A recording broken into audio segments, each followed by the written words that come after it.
Doctor कलाम व उनकी माँ। मेरी माँ एक साधारण जीवन जीने वाली तथा हर समय विनम्र रहती थी। उनके मन में कभी अभिमान नहीं आया था। वे मेरे पिता की तरह धार्मिक तथा समर्पित मुस्लिम स्त्री थी। मेरे दिमाग में अभी भी उनकी छवि बनी हुई है, जो दिन में 5 बार नमाज़ पढ़ती थी। वे झुककर पूरे विश्वास से नमाज़ पढ़ती थी। उनके चेहरे पर हर समय शांति का भाव बना रहता था। उनका मुख्य काम सारे परिवार की जिम्मेवारी संभालना था। वे अपने उस कार्य में ही पूरी तरह से जुड़ी रहती थीं। हमारे परिवार में मैं, मेरे छोटे भाई बहन तथा कई रिश्तेदार थे, जिनमें मेरे दादा दादी व चाचा शामिल थे। हम सब मिलकर एक ही घर में रहते थे। हर किसी की ज़रूरत को पूरा करना एक मुश्किल काम तथा चिंता का विषय था। हम सब के लिए सीमित साधन थे। हमें अपनी ज़रूरतों को उसी के अनुसार पूरा करना होता था। हमारे परिवार का निर्वाह मेरे पिता के नारियल के बाग के कारोबार तथा फेरी के व्यापार से होता था। इस आमदनी से सिर्फ हमारी ज़रूरतें पूरी होती थीं। इसके अलावा हम विलासिता तथा आराम के साधनों पर खर्च नहीं करते थे। ऐसी स्थिति में मेरी माँ मेरे पिताजी की आदर्श पत्नी थी। वे परिवार के लिए ज़रूरत के अनुसार बचत करती थीं तथा दिन के छोटे छोटे खर्चों में कमी बरतती थीं, लेकिन उनके चेहरे पर कभी क्रोध व खींच का भाव नहीं आता था। रोज़ घर के सभी सदस्यों को खाना परोसा जाता था और सभी की पूरी देखभाल की जाती थी। अक्सर हमारे घर में कई मेहमान आ जाते थे, जिन्हें खाना खाए बिना वापस नहीं जाने दिया जाता था। मैं आज सोचता हूँ कि परिवार के सभी सदस्य के साथ वे मेहमान के लिए सभी इंतज़ाम कैसे कर लेती थी। हमारे घर में यह रोज़ की बात थी और इसको साधारण रूप में लिया जाता था तथा इस पर किसी भी तरह की टिप्पणी नहीं की जाती थी। यह भारत के आतिथ्य की भावना थी, जो किसी समय पूरे समाज में पाई जाती थी, जिस पर गर्व किया जाता था।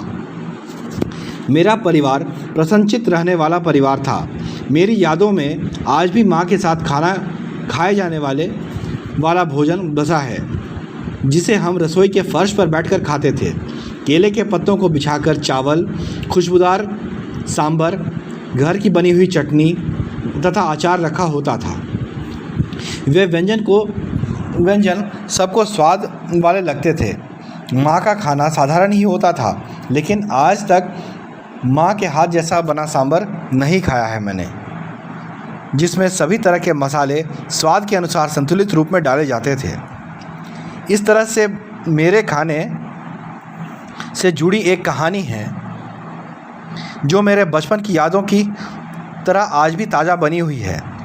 द्वितीय विश्व युद्ध के दौरान राशन का कोटा तय कर दिया गया था, क्योंकि उस समय वस्तुओं की भारी कमी हो गई थी। मेरी माँ तथा दादी ने ऐसे हालात में इस बड़े परिवार को बांध कर रखा था। वे पूरी कोशिश करती थीं कि किसी तरह पूरे परिवार का निर्वाह हो सके और कोई भी वस्तु बेकार ना हो। वे अक्सर अपने खाने में बचत कर बच्चों को पूरा खाना देती थीं तथा बच्चों के खाने में कोई कमी न रह जाए, ऐसा प्रयत्न करती थी। एक दिन मेरी माँ ने चावल न बनाकर रोटियां बनाई थी। मैं रसोई में अपनी जगह पर बैठ गया तथा स्वाद लेकर रोटियां खा रहा था। वे गरम गरम रोटियां एक एक कर मुझे देती जा रही थी और मैं स्वाद लेकर खाना खाता जा रहा था। मैं एक भूखा छोटा बच्चा था। जब मेरा पेट पूरी तरह से भर गया तो मैंने अपने केले के पत्ते उठाए तथा बाहर फेंकने गया। इसके बाद मैंने हाथ धोया। बाद में रात को मेरे बड़े भाई ने मुझे एक कोने में ले जाकर पहली बार बुरी तरह से डांटा और कहा, तुम कैसे अपनी आंखें बंद कर यह सब कर रहे थे। पहल तो मुझे अंदाज़ा ही नहीं हो पाया कि मेरे भाई ने मुझे क्यों डांटा था। मैंने अपने भाई से गुस्से का कारण नहीं जान पा रहा था और उसकी तरफ एकटक होकर देख रहा था। इसके बाद वे शांत हो गए और मुझसे कहने लगे, क्या तुम जानते हो कि हम सबको राशन का सीमित कोटा मिलता है?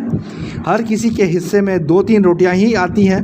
अगर तुम अम्मा से और खाने को मांगते रहे तो वे मना नहीं करती, क्योंकि वे बना रही थी और तुम खाते जा रहे थे। लेकिन वह बीती रात भूखी ही रह गई थी, क्योंकि उनके लिए खाने को कुछ भी नहीं बचा था। वह क्षण मेरे लिए शर्मसार करने वाला था, जिससे मेरे दिल को पूरी तरह से तोड़ दिया था। मुझे अपनी प्यारी माँ का ख्याल आ रहा था, जो मेहनत करके बहुत कमज़ोर हो चुकी थी। मैंने अब तक माँ जैसी अन्य कोई दूसरी ऐसी परिश्रमी औरत नहीं देखी थी। इस चिंता ने मेरे दिल को पूरी तरह से तोड़ दिया था। मैंने मन ही मन बहुत दुखी हो गया और लगभग रो रहा था। मैं किसी को अपना चेहरा दिखाने के काबिल नहीं था। इसके बाद मैं कुछ दिनों तक अपने माँ के सामने नहीं जा सका। मैं उनसे आंखें मिलाकर बात नहीं कर सकता था। मेरे लिए यह खास नसीहत थी, अपने से जुड़े लोगों की ज़रूरतों पर ज़्यादा ध्यान दें। उनके प्यार ने मेरे साथ अपना भोजन बांटने के लिए एक पल भी नहीं लगाया और उन्होंने बिना किसी हिचकिचाहट के अपना खाना मुझे दे दिया था। मेरे भाई ने मुझे यह नसीहत दी कि मैं कुछ भी खाने के पहले अपने से जुड़े लोगों के बारे में सोच लूं। क्या मेरे बाद उन सभी के लिए कुछ खाने को बचा है? विशेषकर अपनी दादी व अम्मा के बारे में यह सुनिश्चित कर लूं। मैं अक्सर घर सुबह जल्दी ही छोड़ देता था, क्योंकि मुझे अपनी उच्च शिक्षा के लिए बड़े शहरों में जाना था। मैंने अपने दोस्तों की तरह हर समय अपनी माँ से जुड़ा नहीं रहता था और एक छोटा बच्चा बनकर नहीं रहना चाहता था। उनकी सज्जनता तथा अपने निकटस्थ लोगों की देखभाल करने का भाव हर समय मेरे साथ जुड़ा रहता था और वह मेरे दिल में घर कर चुका था। दूसरे विश्व युद्ध के दौरान जब मैं केवल 8 वर्ष का था, मैंने पहले भी इसके बारे में बताया कि मैंने कैसे अखबार बांटने का काम शुरू किया। मैं सुबह होने से पहले ही जाग जाता था और फिर ट्यूशन जाता था, फिर कुरान पढ़ने जाता था, बाद में अखबार बांटने का कार्य करता था। इसके बाद मैं स्कूल जाता था और शाम के बाद घर लौटकर आता था। अब मुझे अगले दिन की पढ़ाई की तैयारी करनी होती थी। मेरी इस दिनचर्या में मेरी माँ हमेशा मेरे साथ देती थी। सुबह वे मुझसे भी पहले उठ जाती थी, मेरे नहाने के लिए पानी लाती थी और मुझे नहाने के लिए कहती थी। मेरी माँ मुझे विदा करती थी और उत्सुकता से मेरे जाने का इंतज़ार करती थी। फिर मैं अपने पिताजी के साथ कुरान पढ़ने जाता था, इसलिए माँ जल्दी से खाना खाने को देती थी। मैं जानता था कि कभी कभी वे मुझे अपना खाने का हिस्सा भी दे देती थी, ताकि मुझे पूरा खाना मिल सके। एक बार मैंने इस बारे में पूछा, जिसके जवाब में उन्होंने मुझसे कहा, तुम बढ़ते बच्चे हो, तुम्हें दिन में कई जगह घूमकर कई काम करने होते हैं। ऐसा अधिकतर हर माँ का सोचने का होता है। और वे कहती, मेरी चिंता न करो। शाम को जब मैं घर आता तो बुरी तरह से थका होता था और मुझे बहुत भूख लगी होती। वे मेरी भरपूर मदद करती थी ताकि मैं अगले दिन के लिए तैयार रहूं। अपने सभी भाई बहनों में मुझे ज़्यादा तवज्जो दी जाती थी।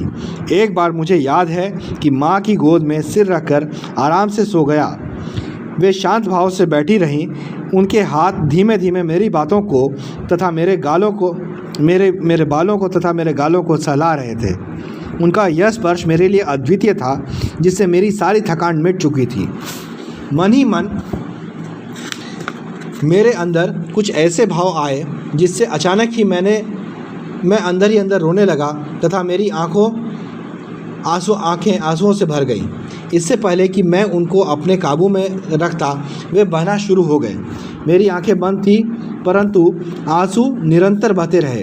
अब मेरे आंसू मेरे मूढ़े घुटने तक पहुंच चुके थे और वे मेरी माँ की साड़ी को भिगो रहे थे, लेकिन उन्होंने पूर्ववत अपना दुलार देना जारी रखा।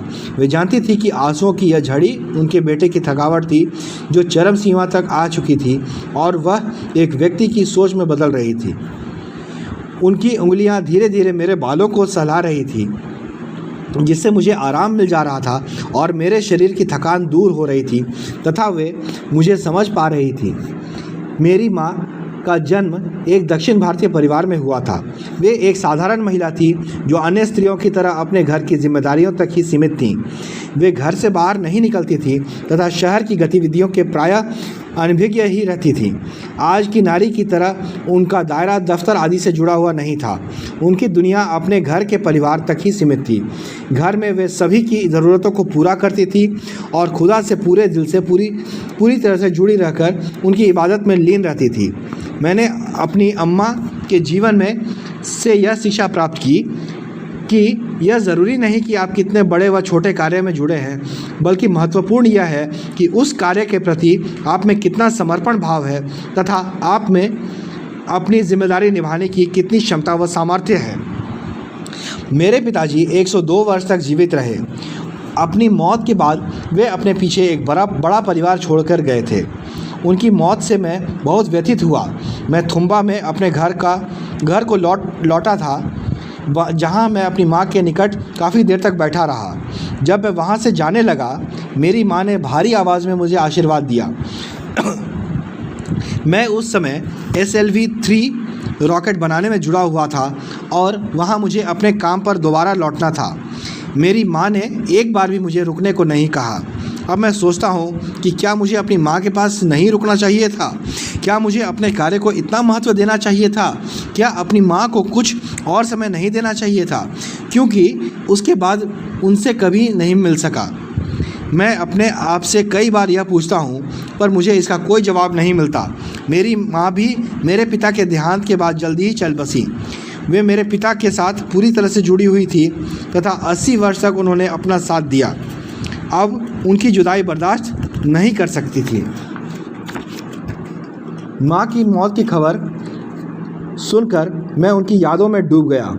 मैं तुरंत ही रामेश्वरम पहुँचा। 2 व्यक्ति जिन्होंने मेरी परवरिश की थी, परवरिश ही नहीं बल्कि मेरे व्यक्तित्व व मेरे जीवन को नया मोड़ भी दिया था और मुझे नई सोच प्रदान की थी, वे दोनों ही इस संसार में नहीं थे।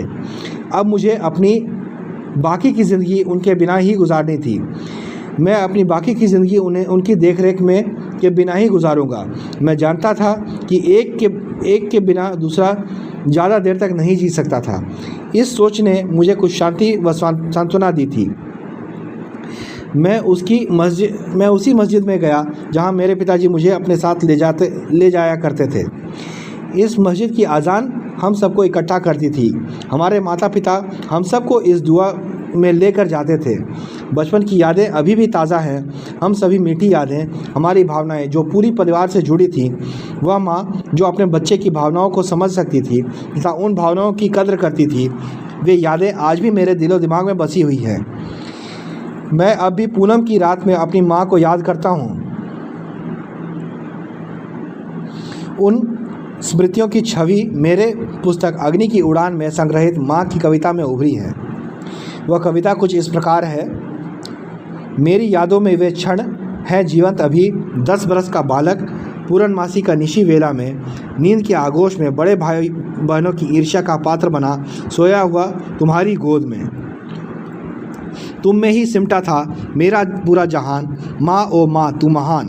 जागकर आधी रात मैं बिलखने, उन्नींदी आंखें में आंसू लगते झरने और भीग जाते मेरे घुटने। भांप लेती थी तब तू मेरे दर्द को और तेरी स्नेहशील पुचकार से हो जाता दर्द सहज छूमंतर। तेरे वत्सल स्नेह से मिली अपार शक्ति मुझे कि बेखौफ निकल पड़ा उसी एक आस विश्वास के सहारे जिंदगी की डगर पर जीतने जहान को।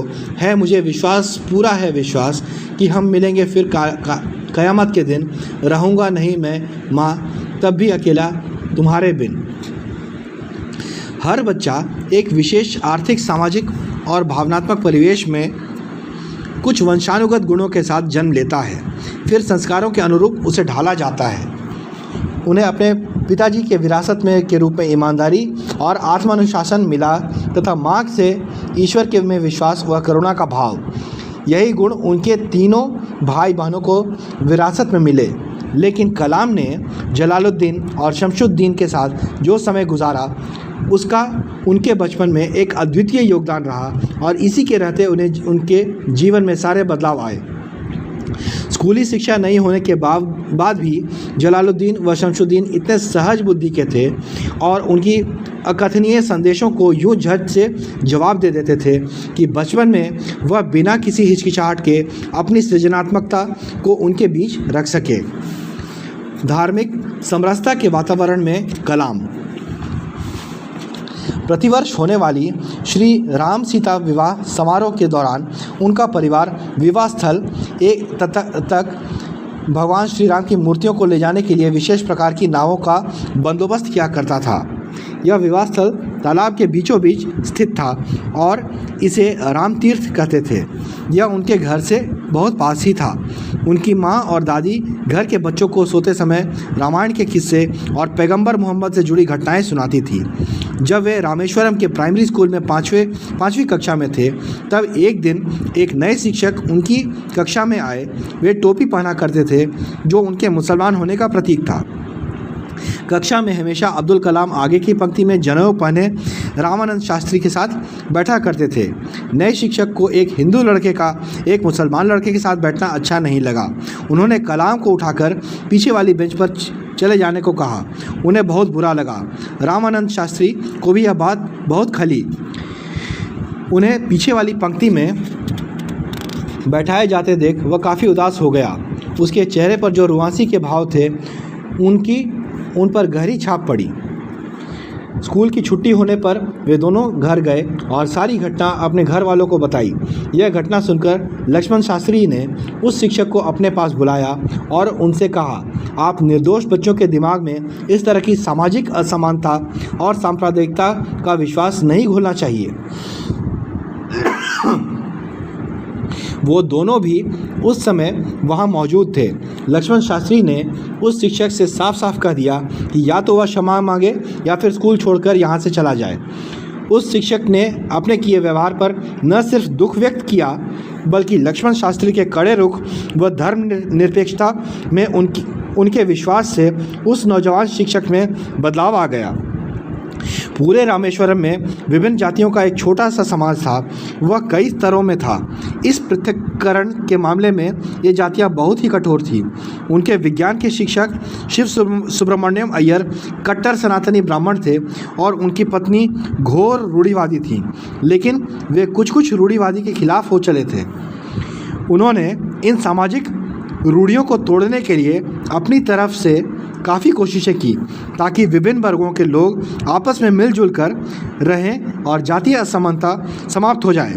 वे कलाम के साथ काफ़ी समय बिताते थे और कहा करते थे, कलाम, मैं तुम्हें ऐसा बनाना चाहता हूँ कि तुम बड़े शहरों में लोगों के बीच एक उच्च शिक्षित व्यक्ति के रूप में पहचाने जाओ।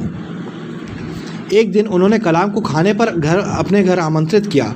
उनकी पत्नी इस बात से बहुत ही परेशान एवं भयभीत थी कि उनकी पवित्र व धर्मनिष्ठ रसोई में एक मुसलमान युवक को भोजन पर आमंत्रित किया गया है। उन्होंने अपने रसोई के भीतर उन्हें खाना खिलाने के लिए साफ इनकार कर दिया।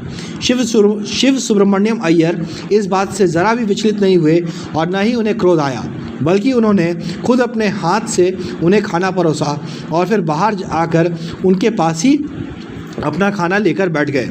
उसके बाद उनकी पत्नी ने कलाम को रसोई में बिठाकर खाना खिलाया।